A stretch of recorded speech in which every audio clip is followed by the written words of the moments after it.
Good evening, everyone. We're just getting all of the technical details set up as we're preparing for our Yontif University class. And we welcome all of you that have begun to tune in. We're just getting started and looking forward to learning with you in just a moment.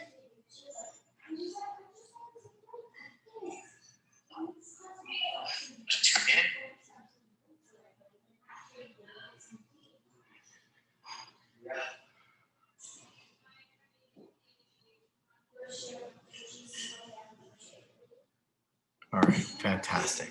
Hi, everyone. Good evening and welcome. Welcome to the second of our 4 meetings of Yontif University. This is a great series that's provided by the rabbis of Valley Shalom leading up to the holy days of Rosh Hashanah and Yom Kippur. And it's our opportunity to delve deeply into some of the subjects and themes that we hope you will encounter throughout your holiday experience. Valley Shalom is going to have the most extraordinary holiday encounter this year. We won't be live and in person, but we will have many, many opportunities for you to connect and to feel very close to our congregation. So we'll have holiday services that are going to be live streamed and broadcast and live and with some elements that have been prepared beforehand.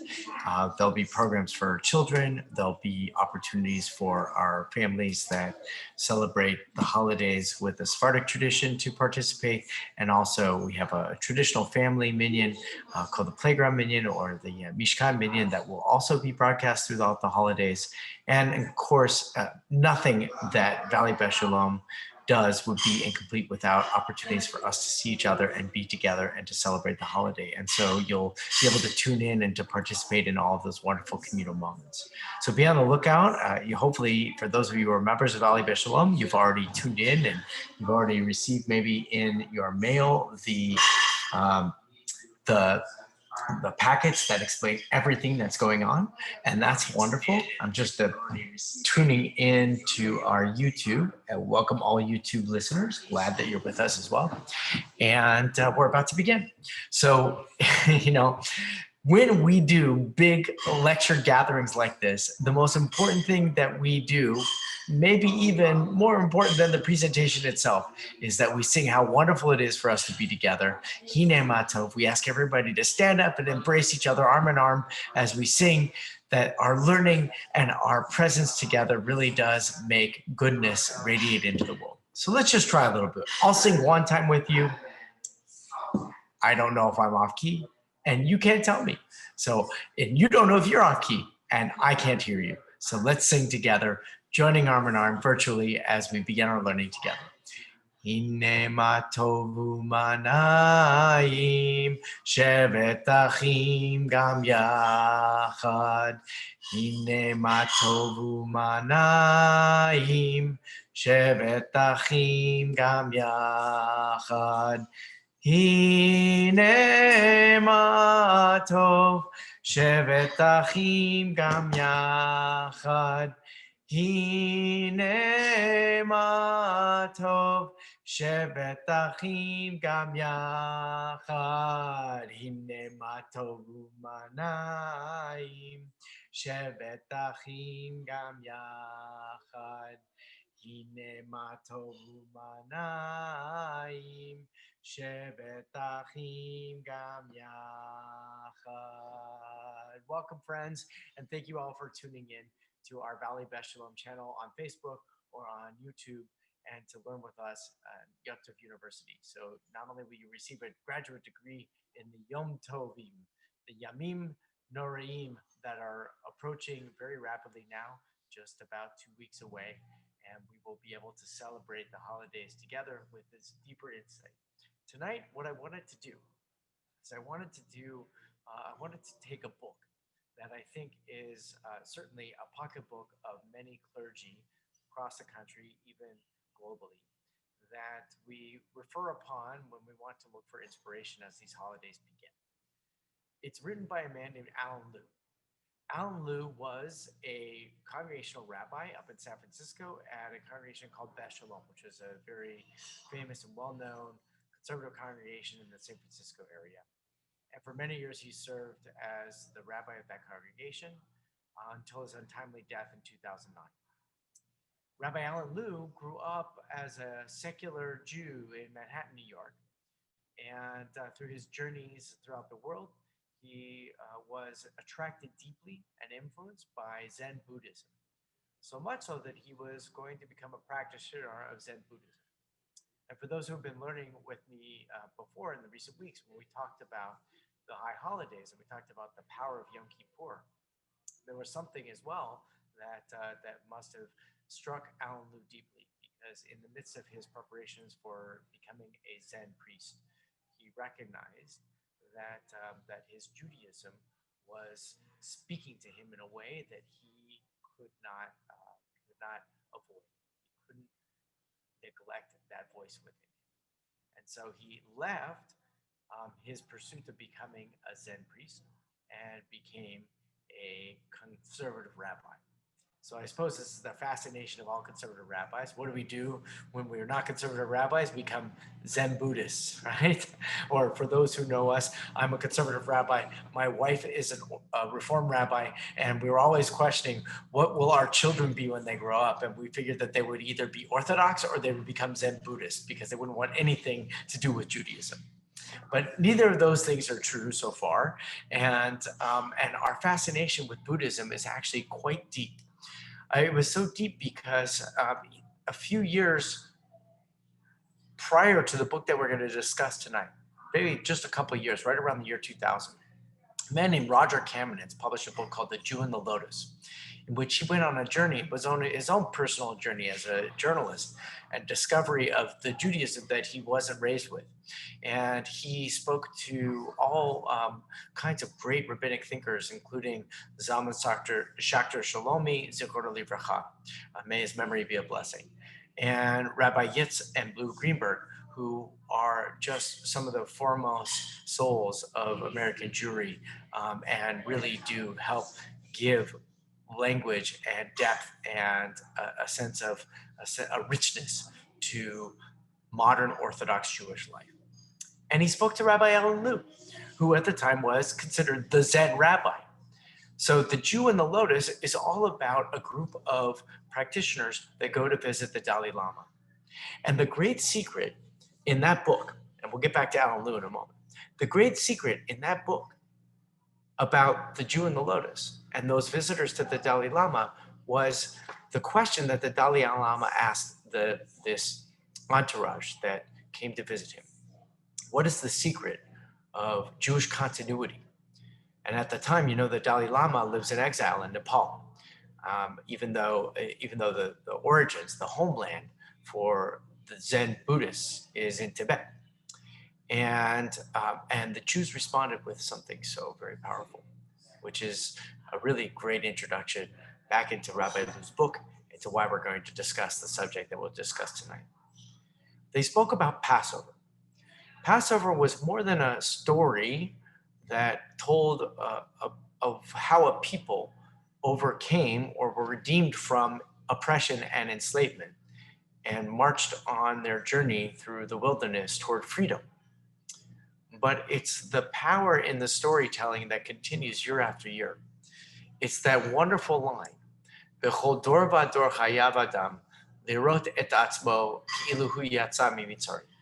That in each and every generation, each and every one of us should look upon ourselves as if we were the ones who were redeemed from slavery. So more than the storytelling as an element of history, it is a recreation of history. It is the identification with the root narrative that makes us who we are as a people, that has kept Judaism alive, even in exile for thousands of years. So that's a very powerful takeaway from the book of The Jew and the Lotus. And I think it really does give a little bit of insight of why Rabbi Liu didn't continue to pursue his path as a Zen priest, and chose instead to become a conservative rabbi. Taka of all things, a conservative rabbi. Because in the journey, there's something so incredibly powerful in that root story. This is who we are. We belong to this story.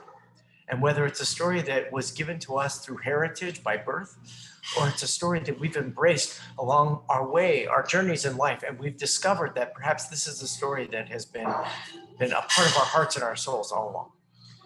Whether those are the reasons that you connect with Jewish life, the way that you respond to that connection is so uniquely Jewish.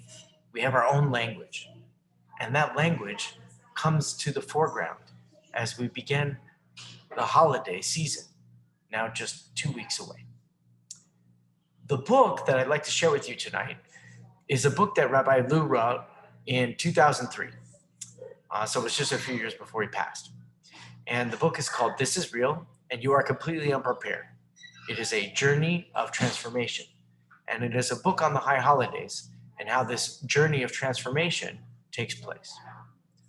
So just as we have a story that gives us a location, roots us in the ground as being a people who have been redeemed, we're also a people that can and must transform. And the holiday season is this period of time. Some say it's the month of Elul and the holiday that follows through Yom Kippur and Sukkot. So the process of 7 or 8 weeks.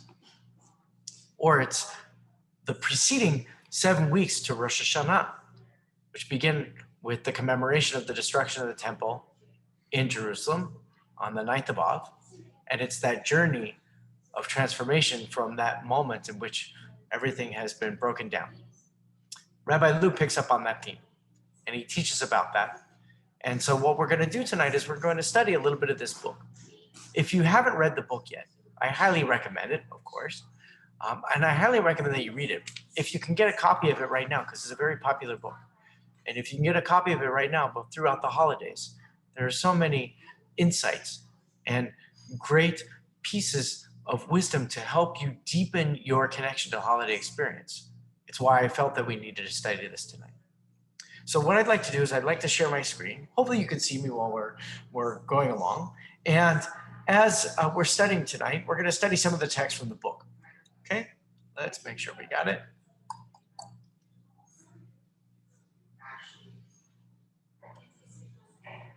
There we go. Let's hope that works. Let's take a nice peek. And hopefully you can see this. I'm going to make it nice and big, because sometimes our eyes have to get a little squinty when we're looking at computer screens or telephones. So the name of the book is This Is Real and You Are Completely Unprepared. The Days of Awe as a Journey of Transformation. And it is a 2003 book by Rabbi Alan Liu. So Rabbi Liu begins by just identifying some of the kind of core experiences. The idea that transformation, we call transformation actually teshuvah, right? The word teshuvah means repentance in common parlance. It means that you have been led astray and you are turning, repenting, you are turning away. And the Jewish word shuv also has that sense of return, right? So it's not just a change in direction, so to speak, but it's a return. If you will, it is a coming home. Teshuvah is the act of returning to your origin, even if the experience of that origin might feel new to you because you have yet to have discovered it within yourself. That is the process that this time in our calendar opens up for us, challenges us, compels us to consider. More than picking up the Machzor and reading the words in the book. There are lots of really great words. And if you'd like to learn more, you'll continue learning with us. Thursday evenings, we have a class on high holiday liturgy. That more than the words in the book, there is a process. Process implies not action and reaction, but it actually involves a certain amount of time. There's a certain amount of experience that must transpire in order for that to become real. And so when it says this is real and you are completely unprepared, what I think he's saying is that this is the reality that our identity is a construction that is laden with parental authority and communal authority and tradition authority And those layers are incredibly instructive, but in some ways they kind of shelter us from the reality of our own humanity, which is flawed, which is selfish, which is impulsive, which is sometimes kind of childish and undeveloped, immature. And the reality is that we develop as adults in ways to protect ourselves from the vulnerabilities that exist within us. Maybe there was a time that we were hurt. Maybe there was a time that we were affected deeply by an idea, and it coarsened our perception of the world. Those things which have affected us are not the reality of who we are. They're what shape us and what make us adults. But the reality of who we are is something that the High Holidays compels us to consider, because if we're going to do what they call teshuvah, returning home, well, then we better know where we're going and what it means to come home to. This is the work of the High Holidays, and this is how Rabbi Liu opens up his book. So in the beginning, he talks about Tisha B'Av. So this is his chapter about Tisha B'Av, and we'll read a little bit of it because it's just beautiful words. And I really want to give him credit for everything that's being written, and I want you to enjoy it, and I want you to take it away from it something meaningful as well. He writes, "We spend a great deal of time and energy propping up our own identity. An identity we realize at bottom is really a construct. So it is that we are always living at some distance from ourselves. We live in a fearful state of siege, trying to prop up an identity that keeps crumbling, and we secretly intuit it to be empty." So let me pause right there for a second, because that was a heavy bomb that he just dropped. We prop up our identity. Of course we do. That's what it means to be an adult, right? We confront the world. The world challenges us. We feel like we're not well equipped to master the world, and so we create all kinds of protections to shield us from our fear that the world is far too powerful, far more powerful than we are, or anything that we can ever conceive. Or maybe we muster up the courage and we say, we'll take on anything that the world gives us. And in that courage, we create such a coarse, hard outer shell, and we forget the sweetness and the sensitivity that makes life so meaningful. So he says we're in a fearful state of siege. That's the bomb, right? And we're trying to keep something going that's always crumbling. We're always developing. We're always developing. We're always evolving. And part of that evolution is a crumbling. It's a falling away of those identities that we've constructed to be our own. And then this is the one that I think is perplexing, but it's very powerful. But secretly, we intuit to be empty. Secretly inside, we feel that our core is none of those, are none of those props, or none of those costumes, none of that construction that we create around that emptiness to give us a sense of meaning. The meaning is existent in there. And the emptiness is, the meaning is as it presents itself, not as we create it. That's a very Buddhist idea, by the way, but Judaism is going to pick up on it too and play with it. So then Tisha B'Av comes along and the walls begin to crumble, and then the entire city collapses. But something persists, something fundamentally nameless and empty, something that remains when all else has fallen away. Something remained when the temple was destroyed 2,000 years ago. This was perhaps the most significant turning point in Jewish history. Judaism continued without the temple. That's what the emptiness is. The emptiness is that we still continue. We can have buildings and constructs. They can be the most elegant mansions. They can be palaces. But when the walls come tumbling down, Judaism persists. But the truth is that if the temple had never really been destroyed, the renewal of Judaism needed so badly could never have taken place. If the walls of the temple had never fallen down, the fundamental spiritual impulse of Judaism, the powerful emptiness at its core may very well have been smothered. Again, this is a very important idea, and it's not a Tisha B'Av idea, it's a Rosh Hashanah and a Yom Kippur idea. Because what we're witnessing when we commemorate Tisha B'Av is that when the walls crumble down, that the only thing that exists is the emptiness.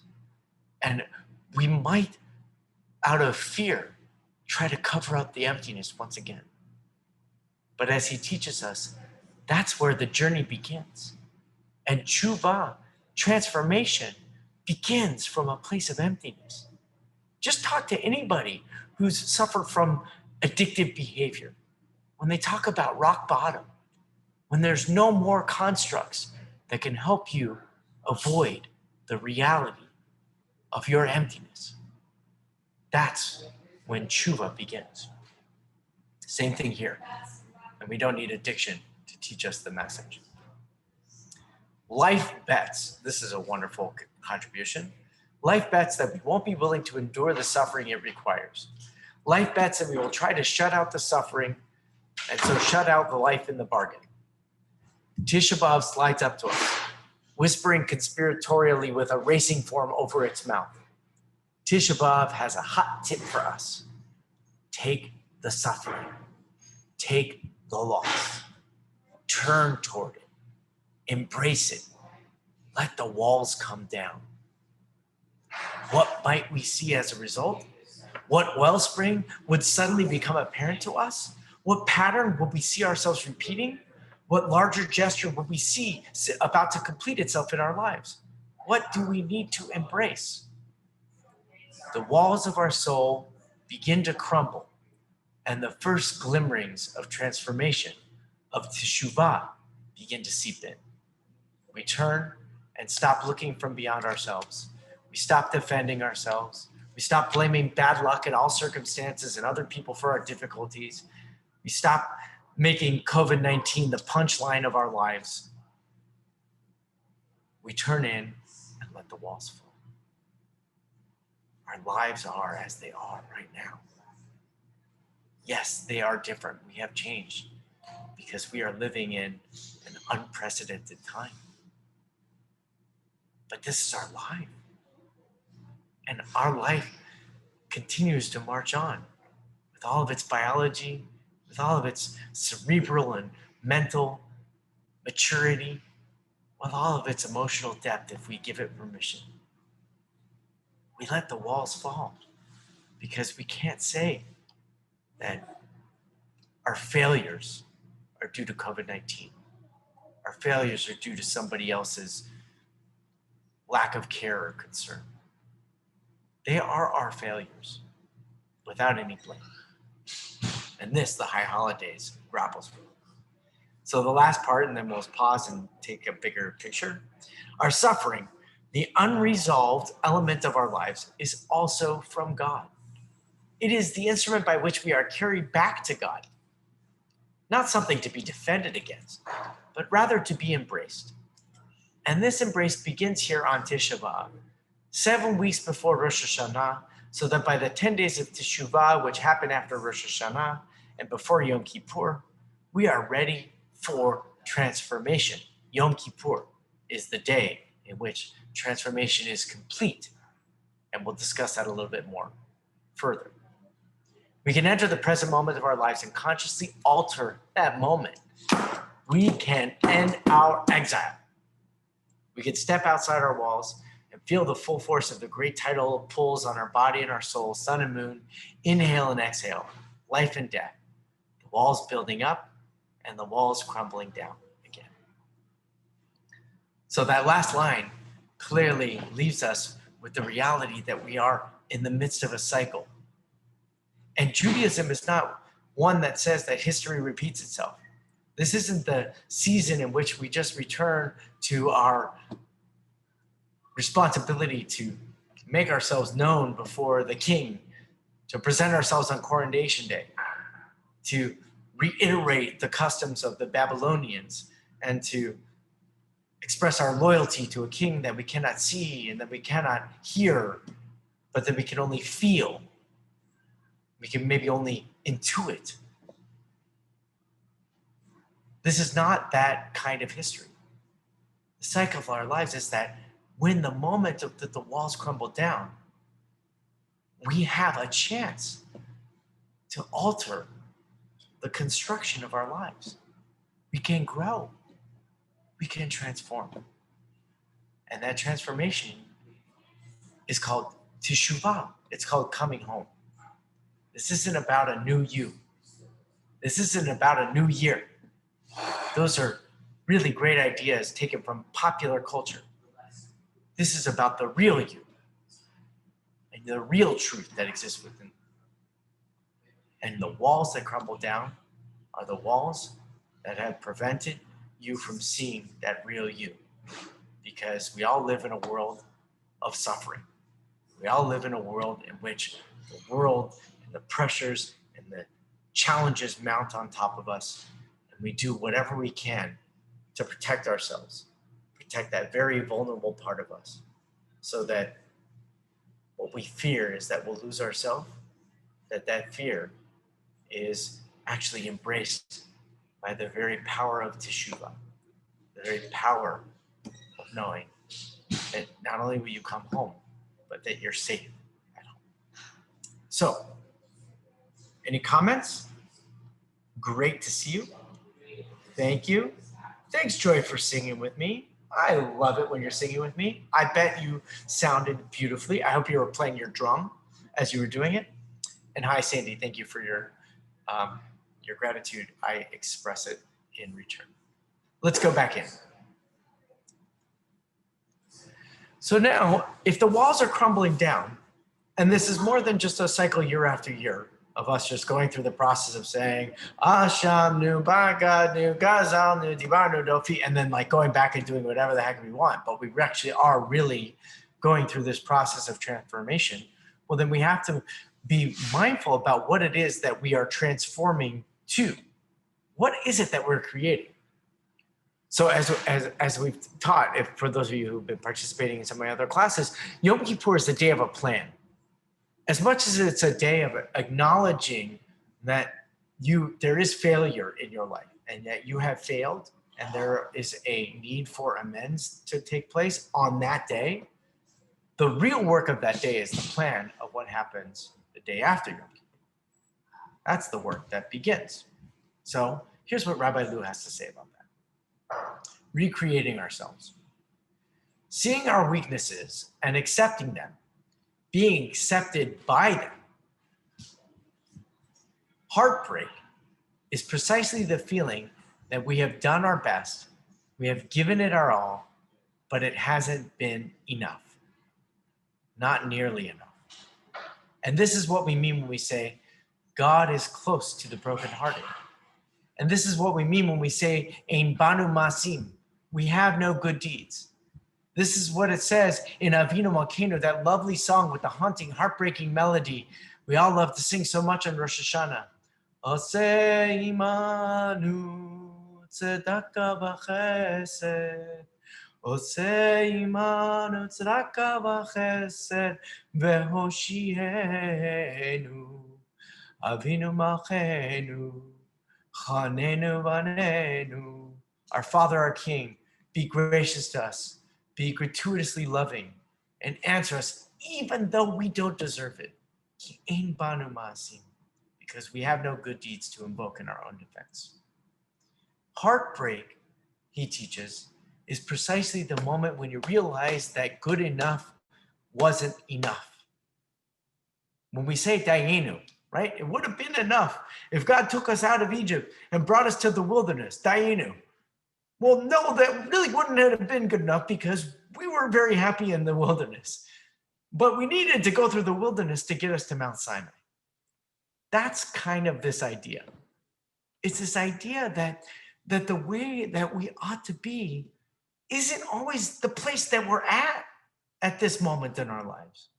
And the recognition of that takes incredible courage because it means that you have to accept your weakness. There is a flaw that exists within you. And not only is it about you accepting the flaw, but it's also reaching out to a community of people that accept you for your flaws, love you no matter what, even how dark and sordid they are. And that's a very complicated idea if you were constantly living in that fearful siege of identity that you're propping yourself up with.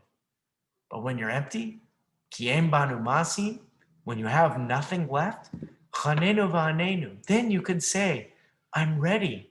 I'm ready for grace. I'm ready for loving kindness. Open. It's a beautiful melody, but what we're saying in that moment is we need help. We need help. Our best efforts haven't brought us to our highest ideals.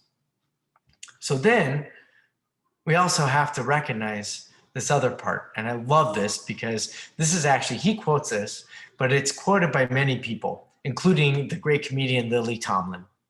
Forgiveness, it has been said, means giving up our hopes for a better past. That is a great quote. What is forgiveness? Forgiveness is our recognition that what happened, we hope that it won't happen, maybe at best again, but really we're trying to like rewrite history, and forgiveness may feel like it's an attempt to rewrite history, but what real forgiveness is a recognition that the past is the past and that there is no need for us to hope for a better past because the past has already happened. And I hate to be so cavalier about it, but that's the truth. The past has already happened. It's hurt us, maybe deeply. And the one thing that we want to do is we want to retaliate. And so we sort of like reach back into the past and we try to rewrite the story. But forgiveness is the act that says that we give up our hopes for a better past. To me, that's this concept of recreating ourselves. Let me read the last one and then I'll conclude the section. A good question to ask ourselves as we plunge into the process of tshuva on Rosh Hashanah is this: what would we read about ourselves if our own children wrote a book about who we were? What a great question. Don't ask your kids to do this in real life, by the way. But it's a really great idea. How does our family see us? What would the tape reveal when the guard was down? Thinking about that, meditating on that, that's actually an opportunity to be creative and not to recreate your past or not to fix your identity that you thought you had, but you now, as you've gone through this journey of preparation, you have tried to just create another distraction, another obstacle to finding that true sense of self, that weak and vulnerable sense of self. It's not any of that, but it really is the recognition of what is. And once you kind of have a good sense of what is, then you could kind of start doing the little tweaks in here and there. My friend Lee is on the screen. I hope he's still on the screen. He's in construction. He knows about building houses.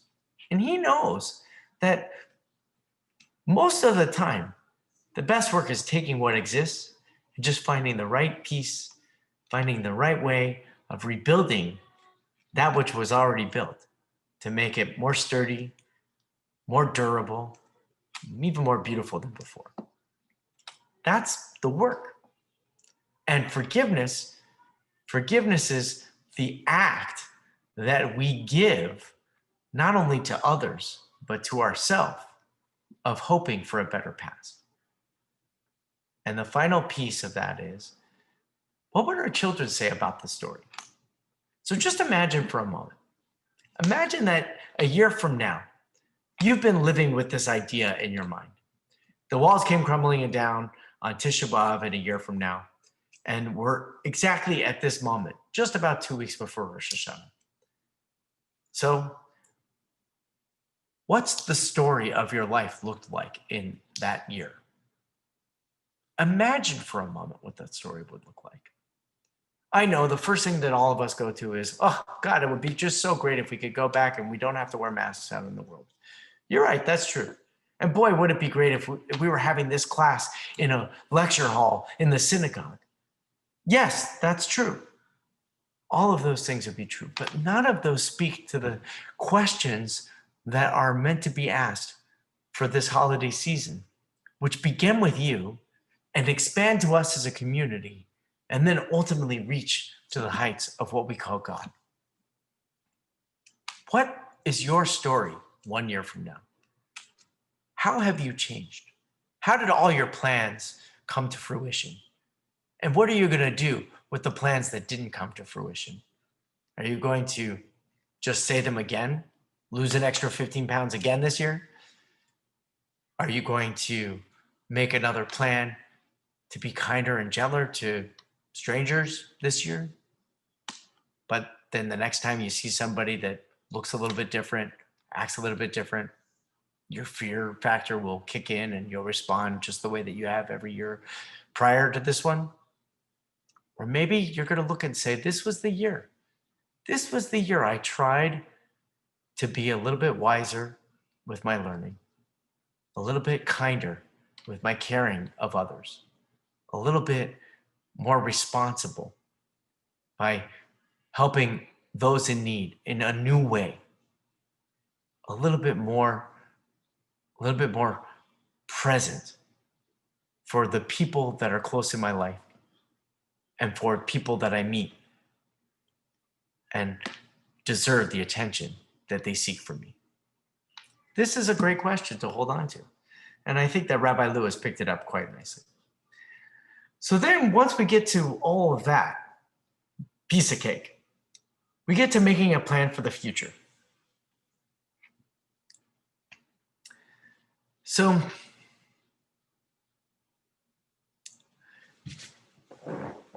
let's read.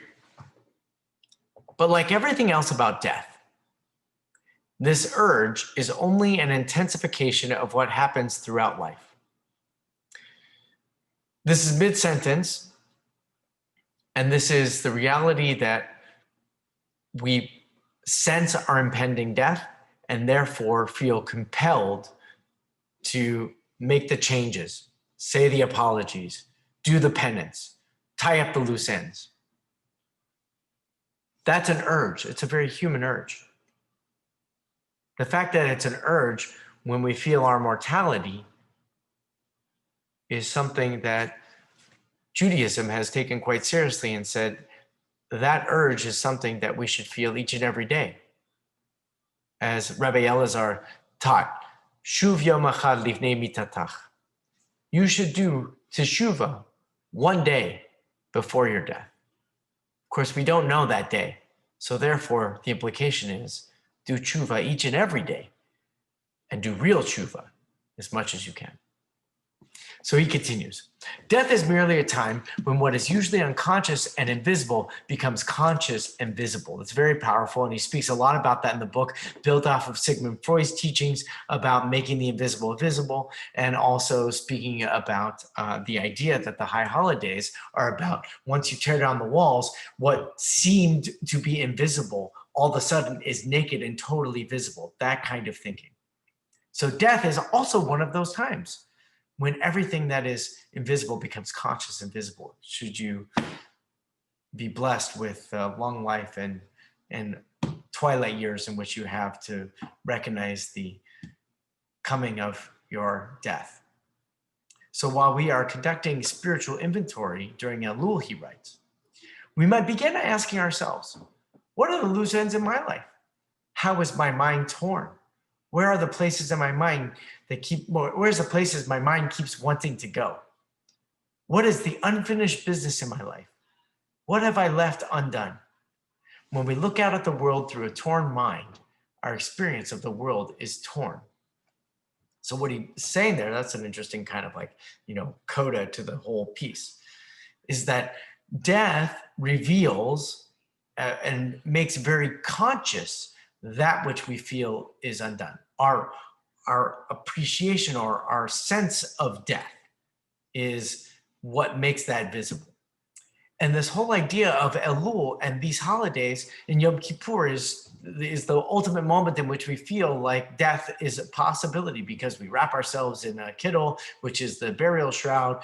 We don't eat, which we deprive ourselves of food. We don't engage in all kinds of like physical activity that would otherwise be part of our natural urges. We are in a way effectuating our death. This is our day in which, if death were going to happen, this would be how it would unfold for us.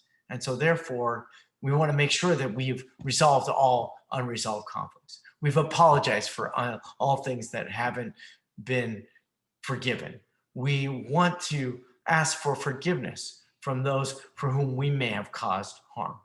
All of those things that happen on Yom Kippur are a way of us kind of rehearsing the death. So all these questions of the unfinished business and what have I left undone, and what are the things, loose ends in my life, all those great questions, those are great questions that you should be asking throughout the holidays, really deeply. And if you want to be effective about those questions, write them down in a journal. Write it down. Take this time, maybe this is the year that you write it down. And then you can look at that story next year and you could say, wow, I really have grown. Or, gee, I really didn't pay attention to that at all, even though I thought it was a good idea. Whichever one of those, you're on the spectrum. And each and every year we have that process. But what he says, which is important, is that, but if we only, I think it should say, but if we only look out at the world through a torn mind, our experience of the world is torn. I think that's a better way of what he was trying to say. The world has a wholeness, but we have to be whole in which to see it. Halavai, we need that in our world right now. It is so torn asunder. It has been torn asunder for years now. It is so apparent and it is so dramatic that we cannot turn aside. Actually, to turn aside is to avoid the reality, because as the book title suggests, we are completely unprepared for the reality. The world is torn. So how might we construct the world that we need to see? He continues, human renewal is one of the universe's great mysteries, one we tend to take for granted. When our cars run out of gas, we fill them up with gas. When our batteries run down, we recharge them with electrical energy. But when human beings run down, we simply plunge into nothingness. We sleep. Nothing happens to us when we sleep, except for dreaming. And it is precisely this nothing that restores us. By the way, that my parentheses, pay attention for high holiday spoiler. After 6 furious days of creating the world, the Torah says of God, Shavat vayinafash. God stopped and did nothing. Or literally, God stopped and re-nefeshed God's self, re-ensouled God's self. So we get back to heaven by doing nothing. We reconnect with the nothing that gives our life meaning by stopping. We re-nefesh ourselves. Shabbat vayinafash. God stopped creating and resouled God's self. And human beings, by our nature, when we are depleted and exhausted, we go into a sleep. Now, if we were to be biblical students at this moment, we know exactly how this plays into the creation of the human being. Because what does God do in order to create the helpmate for Adam? He casts a deep sleep on him. God is actively causing Adam to sleep so that his partner, his Ezer Kenegdo, can be created. What a beautiful idea. There's sleep and there's a sense of removal from activity that we do actively to rest.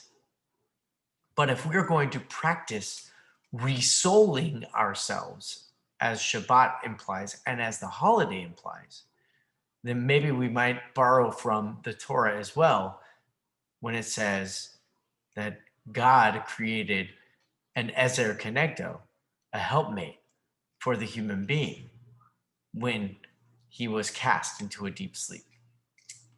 So one more piece and then we'll stop. Actually, it looks like, where are we? Oh, good. 2 more pieces and then we'll stop. We Jews aren't supposed to wait for the end before we ask ourselves those questions, right? We're not waiting for our death in order to finally ask our questions. Did we do the right thing? Have we done enough? What loose ends? We do it each and every day. That's what Judaism has held together for millennia. There isn't one sort of great day of salvation. It's every single day. And this journey is a time to focus on it so that we can do it well and we can do it right. And we need a plan in which to accomplish that because it's not easy. We are supposed to ask these questions all the time, and especially on Yom Kippur. Yom Kippur asks us to ask them over and again. The tradition urges us to ask them. Turn one day before your death. Rabbi Yehuda Nasi tells us in the Talmud. He's quoting it from the Talmud, but it comes from Rabbi Elazar from the Mishnah. And we never know when that day might be, so we have to turn every day. I forgot about that piece. I wouldn't have mentioned it earlier in my explanation because the rabbi says it so beautifully, and I want to give him the credit for sharing it with us right now. We don't wait because each and every day, Yom Kippur is asking us to recreate ourselves and to make a new plan. The last text, and then we'll go. We shouldn't wait until the moment of our death to seek the answers. At the moment of death, there may be nothing we can do about it but feel regret. But if we seek the answers now, we can act in the coming year to bring ourselves closer to our core.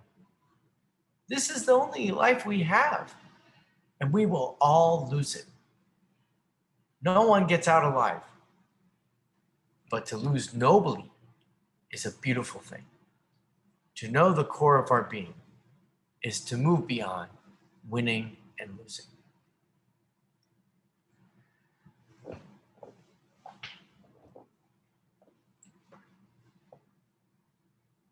Judaism has lots of fanciful ideas because there's nothing empirical that explains what happens next. And that's okay in the Jewish tradition. Whether or not life has a grand hall where everybody can study the Talmud each and every day as the rabbis envisioned, or that there would be a great Sanhedrin, sort of body of judges that would help to rule on matters of justice for eternity. Or it's something like you see on the television show, The Good Place. Judaism has plenty of fantasies about what might be next. But in the meantime, it's like Rabbi Liu said, this is the life we're living. And none of us get out of this alive. There's no getting out of this. So because we are in it and within it, our tradition gives us this opportunity not to be a winner of Yom Kippur, right? Not to beat our breast especially hard and say, I'm not going to do those sins, and so therefore I'm a better Jew. There's no winning and losing. There just is. Our complete unpreparedness is for that is moment. The moment that he describes as nothingness. The moment that we could describe as being. The moment that, for those who've been learning with me, we describe soul moments. That's not a moment that we think about, and it's not a moment that we feel or intuit from our feelings. But it's like dancing, or like joy, or like love that doesn't have explanation, but just is. It's like sadness and sorrow. It's like loss and suffering. Without the sort of mental gymnastics that we have to go through to construct reasons or to create rationales or blame the sources of our suffering.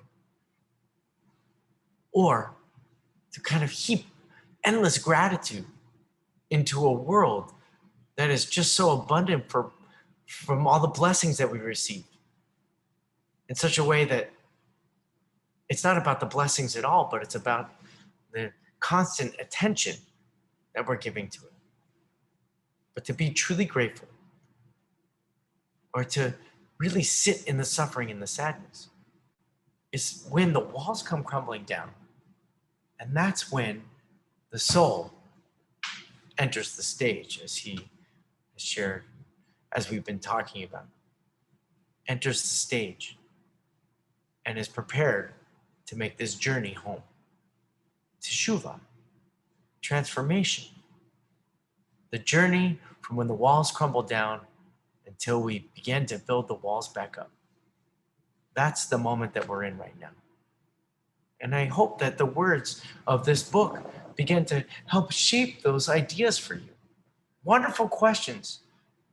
Ask yourself, imagine what you will look like a year from now with all of the plans that you are agreeing to set out for yourself in this year. What will it look like? Not only imagine, but project that into the future. And then do a little bit of future evaluation. What would happen in a year from now if you really saw that you were successful? Would you really be satisfied? I hope you would. I think we're very afraid of that. I think that's a tremendously fearful proposition that we can actually do the work and succeed. I know last week, for those who tuned into the Yontif University, you studied Jonah. Jonah's story is the fear of success, and he succeeds.